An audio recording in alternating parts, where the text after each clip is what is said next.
Let's return now to the Israel-Gaza conflict. Joining us live is Israel Defence and Security Forum's Head of Research, Yissachar. Really appreciate you joining us and making the time. Thank you so much. Firstly, can you just set the scene for us as to how things are looking there for today and give us an update on what's happening on the ground? It is the early hours of the morning there, of course. We spoke with a reporter close to Gaza last hour who said he was seeing explosions over the border. Should we be bracing ourselves for those military efforts to intensify today? So thank you, Ash, and good to be with you. I think today we saw that the Israeli military is fighting back and continuing to give decisive blows to Hamas after really the barbaric terrorist attack that happened on Saturday, October 7th. We are also seeing quite, teasing and quite worrisome activity on the part of Hezbollah on the northern border, and the IDF has stricken targets in Lebanon as well. But really, Gaza is being pounded like never before with terrorist targets. The IDF is prudent not to target civilians. It has actually ordered hundreds of thousands of civilians to evacuate precisely because Israel does not target civilians. It targets terrorist targets. And of course, we can see it by the level of prudence that the IDF is taking. But really, we can see the IDF preparing for a ground attack. And I got to tell you, this is necessary because the operation, the objective of this operation is to uproot the evil called Hamas, really the ISIS version of our neighboring Gaza Strip. We saw really ISIS-type atrocities taking place with the murder of over 1,300 civilians, including foreign nationals. And we see in here not just Hamas involved. We see here deep Iranian involvement. In fact, we see Iranian training, Iranian blessing, and Iranian money. The blood of the victims is directly on the Iranian leader's hands, who actually gave his blessing to this horrific attack. And so remember what President Biden said. He said that the world is watching. The world is watching. And so a less than decisive blow to Hamas, a less than decisive victory for Israel in Gaza would be immediately interpreted as weakness around the region for all the actors who might be considering to act against Israel, to all terrorists around the region and around the world. So we got to pay close attention to that and show decisive willingness to crush Hamas. The world is also watching the humanitarian crisis in Gaza. You mentioned your neighbours. Plenty of them are warning that the evacuation orders that Israel has issued is simply an impossible task that is far too difficult to achieve in the time frame that Israel has laid out. What is your expectation as to how your neighbours in the region will react and how they're positioned to respond?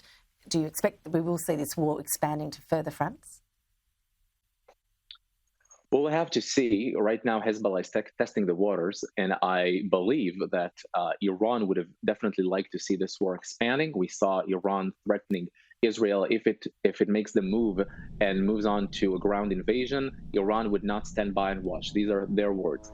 And I do hope it doesn't happen, but we are prepared to fight. We saw the U.S. send really massive amounts of military aid to the region and to plane carriers. And I think right now, the humanitarian crisis in Gaza, I got to tell you, they have had all the chances in the world to become the Singapore of the Middle East. We saw how Israel actually takes risks for peace and endangers and compromises its own security precisely because it has allowed hundreds of trucks into Gaza daily with humanitarian aid. It allowed almost 20,000 workers coming in from Gaza to make construction works in Israeli homes. We saw how the Gazan economy attempted to be developed, but Hamas has been discovered here and exposed as the barbaric ISIS-type terrorist organization that it is. And since it is in charge of the Gaza Strip, it is up to Hamas to take care of the Gazans. We would suggest Egypt, and what I believe Israel is also pressuring Western governments to do is to pressure Egypt into opening the Rafah crossing to allow innocent Gazans to flee the Gaza Strip. The IDF is not intending to harm civilians, and so it has given them all the chance in the world to flee the Gaza Strip. But we also have to bear in mind that Egypt bears responsibility here in order to allow this humanitarian corridor. Or as someone who has specialised in intelligence gathering, can you give us a sense of just how difficult it is to get solid intelligence about the fate of the hostages being held in Gaza and how that intelligence will contribute to the operation to hopefully extract them successfully?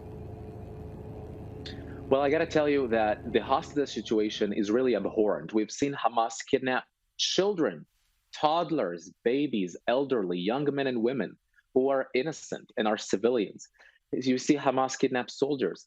And we also know that some of the hostages are taken not only by Hamas, but also other terrorist groups such as PIJ, Palestinian Islamic Jihad, and the Popular Front.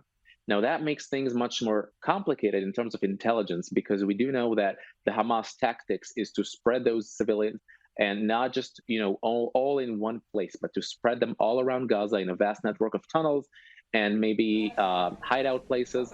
And so this is a crime against humanity. We can see that Hamas cynically abuses civilians, as you can see in really horror videos that are being released. That we all saw really the pictures of the hostages being held and taken. I believe that really the intelligence puzzle is going to be extremely complicated to form. I am confident that hundreds of people, both in Israel and in the US, are on it right now. It's a multidisciplinary effort to try to track them down and inspect an option of rescue. I honestly believe that I want to believe that they will return home safely.